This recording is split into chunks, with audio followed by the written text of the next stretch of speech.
Era e pasdites sillte me vete aromën e kafesë së sapozier dhe qetësinë e një shtëpie që kishte parë shumë vite, por pak të vërteta. Arbeni qëndronte para derës së shtëpisë së prindërve, me dorën e djathtë mbi dorez dhe me zemrën që i rrihte fort. Pas tij, Elena shikonte oborin me sy të hutuar, duke mos ditur pse një vizitë thjesht familjare po e bënte të ndiej sikur po hynte në një gjyq. Je gati? E pyeti Arbeni me zë të ulët. Elena buzëqeshi lehtë, por syt i tradhtonin ankthin. Po besoj, dera u hap. Nëna e Arbenit, zonja Mira, po vinte nga kuzhina me një vazo kristali në dorë. Kishte lule të bardha brenda, të rregulluara me kujdes, si çdo gjë tjetër në atë shtëpi. Ajo buzëqeshi sapo pa djalin.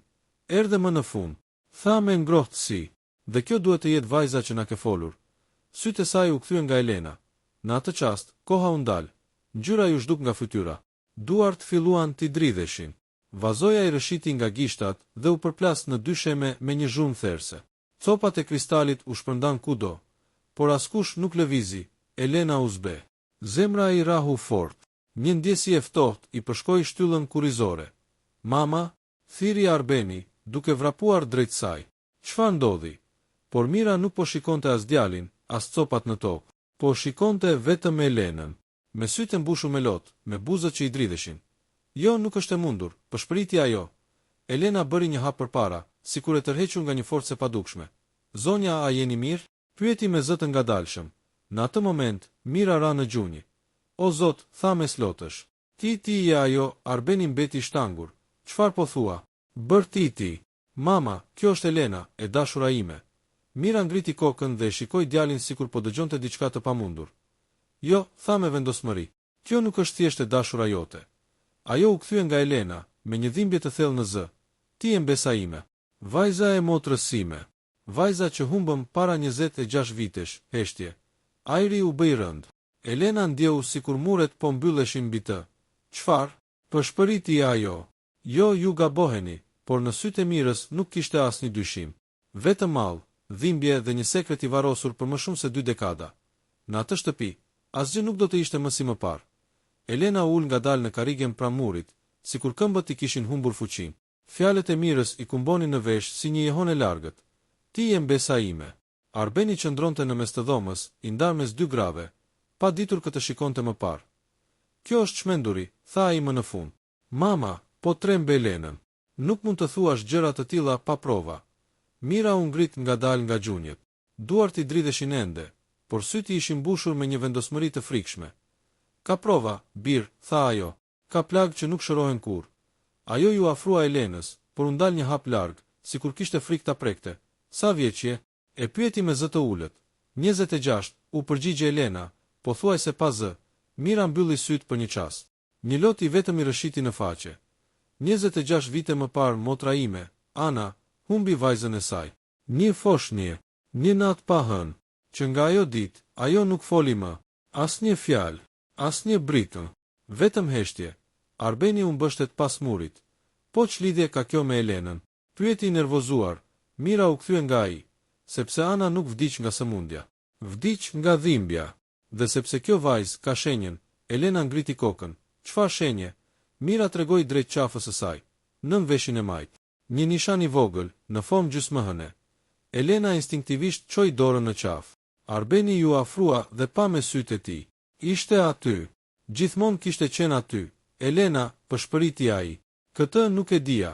Askush nuk e dinte, tha Mira. Vetëm ne në familje. Heshtja u bë edhe më rënd. Unë jam rritur në jetimore, foli Elena më në fund.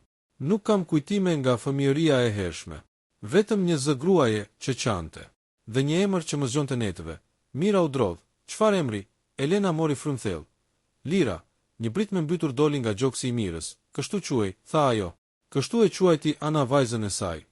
Arbeni ndjeu sikur toka po i rëshiste nën këmbë. Vajza që donte, mund të ishte gjaku i tij, apo diçka edhe më ndërlikuar. Duhet të flasim me babain, tha ai me zë të prerë. Ai di gjëra që ne nuk dim. Mira uli kokën. Po, tha, dhe ka gjëra që ai ka fshehur për 26 vite. Në atë shtëpi, një sekret i vjetër po zgjohej, dhe bashkë me të, edhe e vërteta që mund të shkatëronte gjithçka. Babai i Arbenit, Iliri, ishte gjithmonë njeriu i heshtur i shtëpisë. Ai fliste pak, por kur fliste, fjala e tij ishte ligj.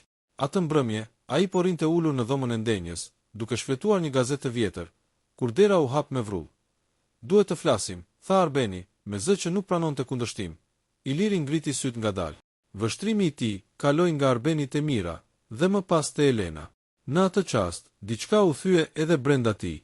Gazeta i rëshiti nga dora. Ti, tha ai ngadalë. U rrite, Elena u shtang. Ju më njihni, pyeti, Iliri u ngrit në këmbë, por bëri një hap prapa, sikur po shikonte një fantazm. Ka 26 vite që i kam parë këta sy në përëndra, tha ai, dhe jam lutur të mos të shihja kur. Arbeni shpërtheu. Pra është e vërtet. Bërtiti. Çfarë keni bërë? Çfarë më keni fshehur? Iliri mbylli syt. Fryma ju rëndua, e jani, tha ai. Ka ardhur koha. Ai u drejtua nga fundi i korridorit, drejt një dere që nuk hapej kur. Një dere vjetër, e mbuluar me pluhur. Arbeni e kishte parë gjithmonë, por kur nuk e kishte pyetur pse ishte mbyllur. Iliri nxori një çelës nga xhepi. Duart i dridheshin. Dera u hap me një kërcitje të mpret. Brenda ishte një dhomë e vogël, një shtrat fëmije, një kukull pa një sy, dhe në mur një fotografi e zverdhur. Elena ju afrua ngadalë. Në foto ishte një grua e re, me flokë të gjata dhe sy të lodhur, që mbante në krah një foshnjë. Kjo është nëna ime, tha Mira me zë të thyer. Ana, Iliri uli kokën. Atë natë, filloi ai, Ana erdhi tek ne. E friksuar. Dikush e kërcënonte. Donin fëmijën. Nuk e dikush, por kishin pushtet. Para. Emra të mëdhenj. Arbeni u zbe. Dhe ju, mendova se po e mbroja, tha Iliri. Vendosa ta largoj fëmijën. Ta çoj larg. Pa i thën Anës të vërtetën. I thash se vajza kishte vdekur. Mira shpërtheu në lot. Ti e vrave motrën time pa e prekur. Bërtiti ajo, Elena ndjeu sikur po mbytej. Ju më morët nga nëna ime, pyeti me zë që i dridhej. Iliri ngriti syt, plot faj. Të shpëtova por të humba. Të lash në jetimore, me një emër tjetër. Mendova se ishte zgjidhja e vetme. Arbeni u kthye nga Elena, me sy të mbushur me tmerr. Ne, tha ai me zë të thyer. Ne jemi Iliri e ndërpreu. Jo. Nuk jeni gjak. Ana ishte motra e Mirës. Jo e imja. Por ajo është gjaku i kësaj shtëpie. Një vërtet e hidhur rambita si një mallkim. Por historia nuk kishte mbaruar ende. Ka diçka tjetër, tha Iliri. Dikush po e kërkonte edhe pas gjithë këtyre viteve. Kush? Pyeti Arbeni. Iliri shikoi drejt derës, sikur frika ishte ende aty. Ata që nuk harojnë dhe nuk falin. Nata ra rënd mbi shtëpi, sikur qielli donte ta mbante të fshehtë atë që ishte zbuluar. Elena rinte ulur në shtratin e dhomës së miqve, me gjunjët mbledhur dhe syt e ngulur në mur. Çdo fjalë e Ilirit i sillej në mendje si thik. Dikush po e kërkonte. Trokitje e lehtë në derë. Elena, zëri i Arbenit ishte i pasigurt. Hyr, tha ajo, ai u ul përballë saj. Heshtëm për disa çaste. Më fal, tha ai më në fund. Për gjithçka.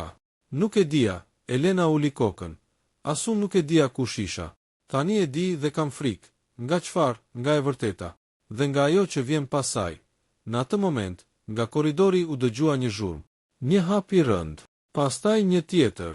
Dera e shtëpisë u përplas lehtë. Arbeni u ngrit në këmbë. Bab, thiri, asnjë përgjigje. Zhurma erdhi përsëri. Dikush po fliste në telefon, me zë të ulët. Po, është këtu. E pash me sytë e mi. Gjaku i Arbenit u ngrir. Ai u afrua derës dhe dëgjoi më qartë. Zëri nuk ishte i babait të tij. Nuk duhet ta lini të ikë, vazhdoi zëri. Këtë herë nuk ka gabime. Arbeni u kthye nga Elena, i zbet. Dikush është në shtëpi, pëshpëriti, Elena u ngrit menjëherë. Duhet të ikim, por ishte vonë, drita u fik. Errësirë totale. Një brit me mirës theu heshtjen. Arben, hapat u shumuan. Një derë u hap me forcë. Një trup u përplas në mur. Ku është vajza? Një zë i ftohtë, pa mëshirë. Arbeni u hodh përpara Elenës. Largohu prej saj. Një goditje e fortë rrëzoi në tokë. Elena bërtiti. Ese një dritë telefonin ndriçoi fytyrën e saj. Një burr rreth të 50-tave, me sy të ftohtë dhe një shenjë të errët mbi vetull. Më në fund, tha ai. Lira, Elena u drodh. Unë quhem Elena. Burri buzëqesh i ftohtë. Emrat ndryshojnë. Gjaku jo. Në atë moment u dëgjua sirena e një makine policie në largësi. Burri u kthye me nervozizëm. Kjo nuk ka mbaruar, tha. Do të shihemi përsëri. Ai u zhduk në errësirë. Dritat u ndezën përsëri. Iliri qëndronte në mes të sallonit, me gjak në ballë. Mira po qante. Arbeni u ngrit me vështirësi. Elena qëndronte ngrirë. Ai e di kush jam, tha ajo me zë të thyer. Dhe nuk do të ndalet, Iliri ju afrua. Atëherë duhet të tregojmë gjithçka, tha. Edhe atë që s'duhej ta dinte askush. Marrveshja e përgjakur Iliri u ul ngadalë në koltuk. Sikur pesha e viteve ti kishte rënë të gjitha njëherësh mbi shpatulla. Mira qëndronte pranë tij, me sytë e skuqur nga lotët, ndërsa Arbeni mbante akull në ball. Elena rinte në këmbë, e mbështetur pas murit, e gatshme të ikte në çdo çast. Tani flis, tha Mira me zë të prerë. Pa gënjeshtra, Iliri mori frymë thellë. Ana nuk ishte thjesht një grua e friksuar, filloi ai. Ajo kishte parë diçka që nuk duhej ta shihte. Një marrëveshje, një trafik, jo njerëzish. Foshnjash, Elena ndjeu një të ftohtë në stomak. Foshnjash, pëshpëriti Arbeni, fëmijë të lindur nga gra të varfra, vazhdoi Iliri. Merreshin, zhdukeshin dhe shiteshin jashtë. Ana punonte si infermiere. Ajo pa emra, dokumente, fytyra, Mira u drodh, dhe ti. E pyeti, Iliri uli kokën. Unë isha i përfshirë. Jo drejt për drejt, por mbylla syt. Derisa Ana erdhi tek ne me fëmijën në krah, duke qarë. Elena ndjeu se këmbët po i lëshonin. Pra unë isha pjesë e asaj, zëri i saj u thye. Jo, tha Iliri shpejt. Ti ishe prova. Ata donin të zhduknin. Ana refuzoi. Dhe për këtë u ndëshkua. Arbeni u ngrit në këmbë. Ju e dini që po e vrisnin ngadalë dhe nuk bëta asgjë. Iliri shpërtheu në lot. Mendova se duke të larguar ty, po e shpëtoja Anën. Por ajo u mbyll në heshtje. Dhe heshtja e vrau. Një heshtje rënd mbuloi dhomën. Burri që erdhi sonte, vazhdoi Iliri, quhet Mentor Kodra. Ai ishte ndërmjetësi, dhe ende është i fuqishëm. Elena shtrëngoi duart. Ai më quhet Ilira. Mira ju afrua dhe e përqafoi për herë të parë. Sepse ai emër është në dokumentet e vjetra. Dhe nëse del në dritë shumë njerëz bien. Papritur, telefoni i Elenës dridhi. Një mesazh anonim, e dim kush je. Zgjidh, e vërteta ose jeta e Arbenit. Elena u zbe, çfarë ndodhi? Pyeti Arbeni. Elena ja tregoi mesazhin. Iliri u ngrit në këmbë. Atëherë s'kemi më kohë, tha. Ose ikim nga ky qytet, ose luftojmë. Elena ngriti kokën, me sy të mbushur me vendosmëri. Nuk do të ikim më. Kam ikur gjithë jetën. Tani dua të di pse më morën. Dhe për herë të parë, frika u kthye në guxim. Dosja e haruar mëngjesi erdhi pa diell. Qielli ishte gri, sikur qyteti mbante frymën. Elena nuk kishte fjetur. Qëndronte pranë dritares, duke parë rrugën bosh, ndërsa mesazhi kërcënues i rrotulloi në mendje. Arbeni ju afrua ngadalë. Nuk je vetëm, i tha. Çfarëdo që të ndodh, jam me ty, ajo e shikoi. Në sytë e tij nuk kishte më dyshim, vetëm vendosmëri. Iliri hyri në dhomë me një dosje të vjetër në dorë. Kartoni ishte zverdhur, skaje të grisura. Kjo është arsyeja pse jam gjallë, tha. Dhe pse dikush dëshiron që Elena të zhduket. Mira u ngrit menjëherë. Ku e mbajte gjithë këto vite? Në një vend që as vet nuk doja ta kujtoja. Iliri hapi dosjen. Brenda kishte fotografi, raporte mjekësore, lista emrash dhe një certifikat lindjeje. Emri: Lira Ana Dervishidata. 26 vite më parvendi. Spitali Qendror. Elena mbuloi gojën me dorë. Ky jam unë, po, tha Iliri. Dhe këtu janë emrat e atyre që firmosën zhdukjen tënde. Arbeni mori një fotografi. Në të ishte Mentor Kodra dhe një burr tjetër, më i ri, me uniformë policie. Ky është Arbeni Undal. Komisar Arjan Beqiri, tha Iliri. Atëherë, sot drejtor. Mira u ul e tronditur. Pra edhe policia, jo të gjithë, tha një zë nga dera, të tre u kthyen. Një burr rreth të 40-tave qëndronte aty, me pallto të errët. Kush jeni ju? Pyeti Arbeni, duke u tensionuar. Burri nxori një kartë, hetues Erion Meta. Kam 10 vite që ndjek këtë rrjet. Dhe më në fund, ju më gjetët ju mua. Elena u afrua. Si na gjete? Sepse Mentor Kodra ka lëvizur natën e kaluar. Dhe sepse dikush nga brenda po flet, Iliri uli kokën. Erion Meta e shikoi drejt në sy. Atëherë jeni gati të paguani çmimin? Iliri pohoi me kokë. Mjafton që vajza të jetojë e lirë. Elena shtrëngoi grushtin. Jo vetëm të jetojë. Dua drejtësi, hetuesi Buzëqeshilet. Atëherë na duhet karem, heshtje. Kush? Pyeti Arbeni. Erion Meta shikoi drejt Elenës. Ti zemra e saj rahu fort. Frika u përzie me guximin. Në rregull, tha ajo. Por këtë herë nuk do të iki. Kurthiplani ishte i thjesht në letër, por vdekjeprurës në realitet. Elena do të dilte në publik, pa mbrojtje të dukshme. Mentor Kodra nuk do t'i rezistonte dot. Një kafene e vjetër në qendër të qytetit. Ora 18:30. Dritaret e mëdha, njerëz që vinin e shkonin. Vendi perfekt për të mos u fshehur. Elena u ul vetëm në tavolinë. Duart i dridheshin lehtë, por fytyra i ishte bërë gur. Telefoni mbi tavolinë, kamera e ndezur, mikrofoni i hapur. Hetuesi Meta ishte 2 tavolina më tutje, i maskuar si klient i zakonshëm. Arbeni po priste jashtë, me zemrën gati të shpërthente. Minutat kalonin.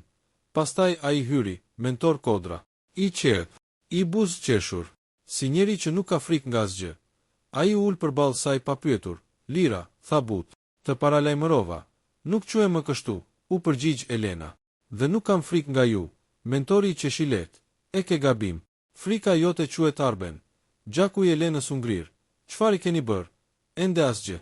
Varet nga ti, ai u përkul përpara. Ma jep dosjen. Dhe unë zhdukem. Përndryshe historia përsëritet. Në kufje, zëri i Metës u dëgjua lehtë. Mbaje të folurin.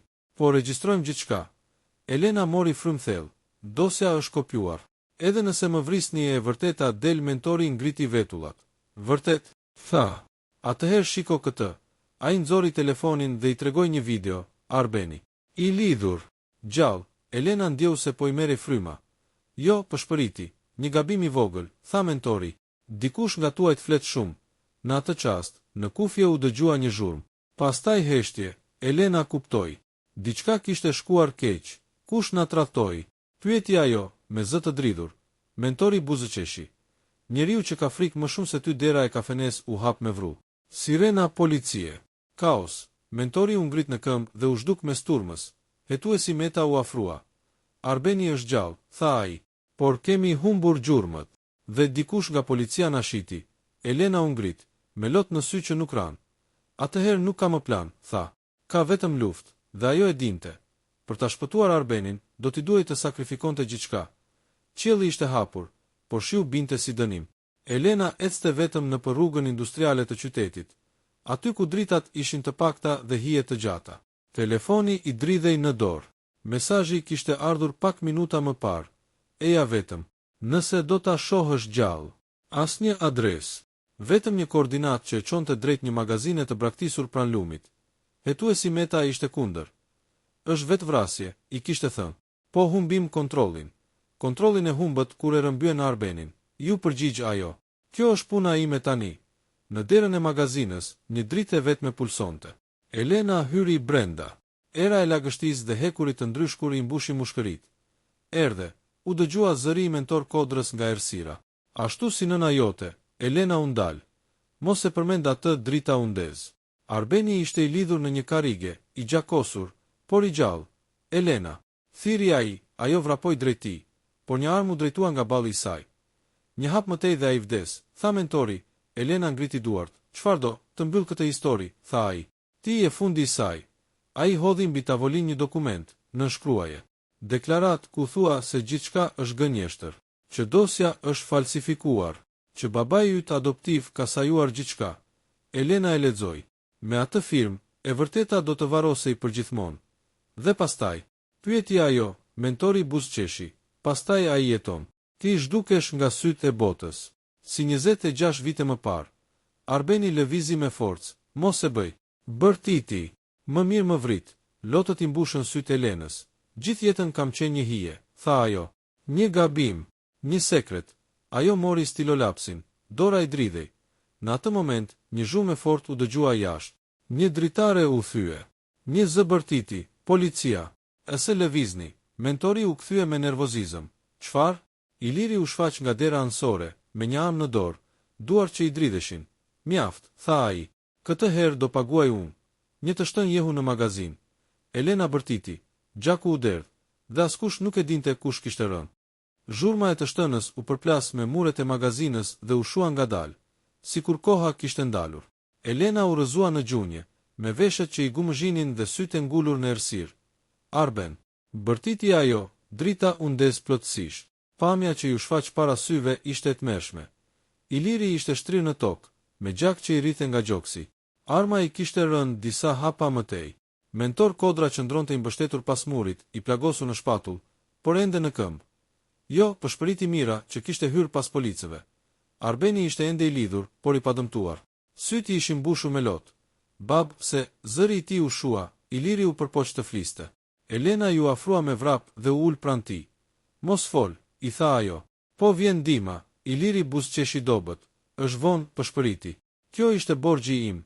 Ai e shikoi Elenën drejt në sy. Më fal që të mora jetën. Sot po ta kthej. Policia hyri me armë të ngritura. Mentor Kodra u përpoq të ikte, por u rrëzua nga dhimbja. Hetuesi Meta i vuri prangat. Është mbaruar, tha ai. Çdo gjë është regjistruar. Mentori qeshi me gjak në buzë. Jo, tha ai. Është vetëm fillimi. Ka emra që nuk do dalin kurrë. Iliri mori frymën e fundit. Elena bërtiti. Një britm që mbante brenda 26 vite dhimbje. Humbje dhe heshtje. Ditë më vonë. Gazetat ishin plot me tituj. Rrjet trafiku. Emra të njohur. Arrestime. Dosja nuk ishte zhdukur. Ishte publikuar. Elena qëndronte para varrit të Ilirit, bashkë me Arbenin dhe Mirën. Ai bëri gabime, tha Mira me zë të dridhur. Por sot na shpëtoi. Elena vendosi një lule të bardhë mbi varr. Nuk e urrej më, tha ajo, sepse falja ishte çmimi i fundit. Arbeni e përqafoi fort. Çfarë do bëjmë tani? Elena ngriti kokën me sy të skuqur, por të fortë. Tani jetojmë. Me të vërtetën. Por larg, në një zyrë të errët, një burr tjetër lexonte lajmet dhe mbyllte gazetën ngadalë. Lira është kthyer, tha ai, dhe kjo nuk më pëlqen. Historia nuk kishte mbaruar ende. 6 muaj kishin kaluar që nga nata në magazin. Qyteti duke i njëjtë, por për Elenën asgjë nuk ishte më si më parë. Ajo qëndronte para ndërtesës së gjykatës, me një dosje në dorë dhe me frymëmarrje të thellë. Brenda asaj dosjeje ishte e gjithë jeta e saj. E shkuara e vjedhur, dhimbja e heshtur dhe vërteta që më në fund kishte dalë në dritë. Në sallën e gjyqit, emrat binin njëri pas tjetrit. Politikan, mjek, zyrtar. Disa u dënuan, disa u rrëzuan nga pushteti, disa u zhdukën nga skena publike përgjithmonë. Jo të gjithë paguan, por rrjeti u thye. Dhe kjo mjaftonte që heshtja të mos fitonte më. Mentor Kodra u dënua me burgim të përjetshëm. Kur gjykatësi shpalli vendimin, Elena mbylli syt. Jo nga gëzimi, nga çlirimi i jashtë. Arbeni e priste, mbaroi.